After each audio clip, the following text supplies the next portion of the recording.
I'll give you cigarettes. And then he saw that and then snatched it out of my hands, and he also saw 50 pounds, and then he snatched my key. اخويا لا انا عايزه اشوف ده، عايزه اشوف بكام ده؟ 30؟ تمام خلاص.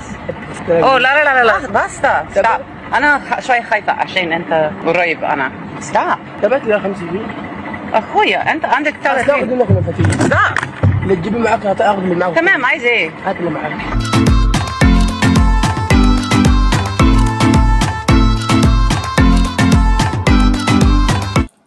البنت اللي انت شايفينها في الفيديو دي اسمها جيلسي.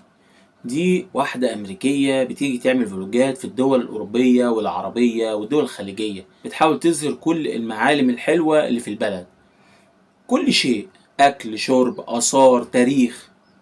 فالمفروض إن دي واحدة لازم تتعامل كويس في الدولة، لأن هي بتظهر دولتك في العالم كله بشكل كويس. فاللي انتوا شايفينه في الفيديو ده واحد راكب توك توك نزل يبلطج عليها، بيطلب منها فلوس او شيء تاني زي اللي انتوا شفتوه في الفيديو، وقعد يرخم عليها بطريقة مش كويسة.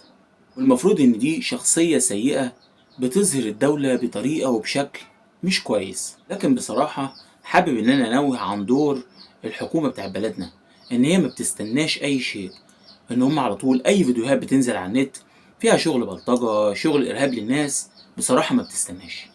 في اليومين اللي فاتوا دول بالذات كان في شغل عالي جدا من الحكومة بسبب الحوارات دي، وانا هعرض لكم الفيديو تاني عشان اوريكم الشخص ده عمل ايه بالظبط مع البنت بطريقة مش كويسة، والبنت استغاثت بالناس اللي حواليها عشان يلحقوها. I'll give you cigarettes. And then he saw that and then snatched it out of my hands, and he also saw 50 pounds, and then he snatched my key. اخويا لا انا عايزه اشوف ده، عايزه اشوف بكام ده؟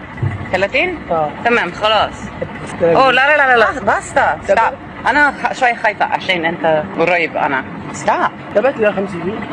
اخويا انت عندك 30. هاخد منك المفاتيح. ستوب. اللي تجيبي معاك هتاخد من معاك. تمام عايز ايه؟ هات اللي معاك. اهم شيء لو الفيديو عجبك ما تنسانيش اشترك في القناة وفعل الجرس عشان يجيلك كل جديد. بعد اذنكم انا عايزكم تتفاعلوا مع الفيديوهات القديمة بتاعت القناة، عشان بصراحة الفيديوهات دي تعتبر ان هي ماتت خالص.